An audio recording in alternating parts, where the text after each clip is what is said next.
Радвам се, че се отзовахте на поканата ми, приятели. Най-сетне имам с кого да беседвам, защото някой беше казал, че добрата компания започва от 3 мъже. Трябва да е бил това Валгелий, сияйни управителю. Пак той беше казал, че за добрия разговор са нужни не повече от 9. Признавам си, вие двамата разбирате повече от мен от тези светски премъдрости. Но те наистина са премъдрости, отче. Защото всичко от тези древни автори буди възхита и почуда. Всеки един дребен детайл. Павяне, наистина е прекрасно, че си запознат с разбирането на Гелий, защото и той, и мнозина други днес са незаслужено забравени. Аз се чудя кое му е незаслуженото. Че започваме да забравяме тези автори на езически басни, вместо да се радват на популярността, която в наше време имат свещените книги. Не се карайте, приятели. Днес в този дом няма управител и граждани. Няма свещеник и пастор. Няма дори философи и ученици. Тук сме се събрали просто мъже, които разговарят свободно. Единствената несправедливост е, че напоследък учеността западна, но дори това не е беда, щом все още може да разговаряме. Нали? Мъдри думи, управителю, мъдри думи. За тях съвсем по-платонически ще те поздравя с чудни човече. Само, моля да не ме целувай, защото изградаш ще тръгна слухове, а пък и нашия религиозен предор ще ни заклейми като елинисти. Аз както виждам при вас с виното и философията доста напредва.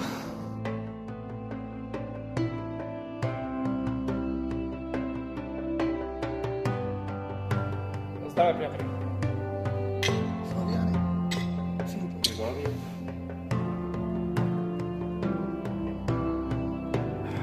Че я долей тук.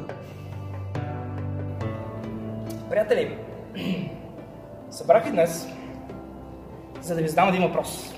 Ами то ти, Флавияне, почти чудотворно смесваш виното и водата. Питай, ще ти се отговори. Чудо! Свещеникът се пошегува. И това чудо ми дава смелостта да и питам ваши, мои мили, верни приятели. Слънцето. Бог ли е? Виното ти е много добро, управителю. Явно те е похванало.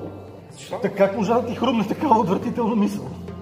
Мисълта въобще не е отвратителна, Григорие. Това е просто тема на беседа. Това ли ви е на вас, елинистите, нормалното, като се напиете да беседвате кой е Бог и кой не е? Нищо чудно, че християните ви имаме за деца. Ами тогава, като на деца можеш благо и бащински да обясниш, отче. Нали децата са добри дошли при вас? При вас? Управителю, не беше ли и ти християнин? Знаеш как е? Аз разбира се съм християнин. Но също така съм и римлянин.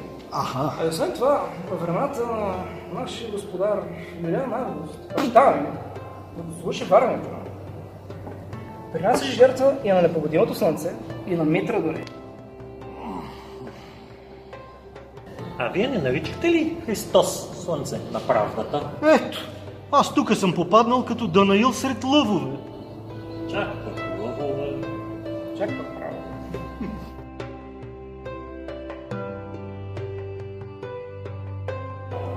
За това ние наричаме Христос Слънце и го почитаме като Господ. Обаче това не значи, че почитаме Слънцето като Бог. И изобщо не е верно, че имаме много богове. Имаме един Бог. Да е ясно. За тебе Христос Бог ли е? Как да ти кажа? Я да видим кой тайничко арианства тук и не признава един в същието и съборите, а? Приятели, признавам, че това е деликатен момент. Отче, никой тук няма да те издаде. Ти си същински бисер сред това галилеянско суеверие. Най-сетне да видим един уверен християнин. Това е така, защото твоите приятели и съдружници и съратници биха отговорили категорично, че Христос е Бог. И така биха паднали в един много, ама наистина елементарен логически капан. Защото колко богове почитате вие наистина? Сега, Филипе, като за езичник си добър човек. Но това още не те спасява от детинското подигравчийско многословие. Христос, Бог ли е? И как да ти кажа Бог ли е?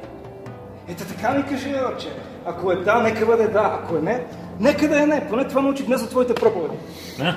Мъдра мисъл. Наистина мъдра. Толкова мъдра, че дори Аристотел би се съгласил с нея.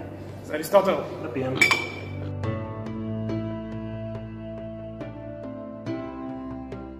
Колко много приказки за нещо, което дори децата знаят, или поне би трябвало да знаят.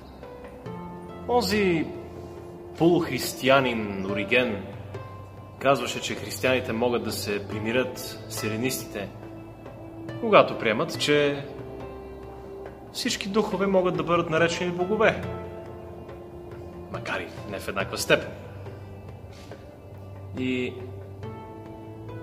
нима прочутият оракул на Аполон, новия Асклепий от Кларос, не казваше ли: само роден и неучен, неизменим и без майка, несъдържим в имена, многоименен, в огън живеещ. Този е Бог.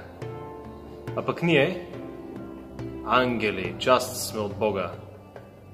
А пък на онзи, що дири, всъщност божествена чисто, той известява, че етерът, Бог е всевиждащ и трябва сутрин по изгрев да го съзерцаваме в искрена почит.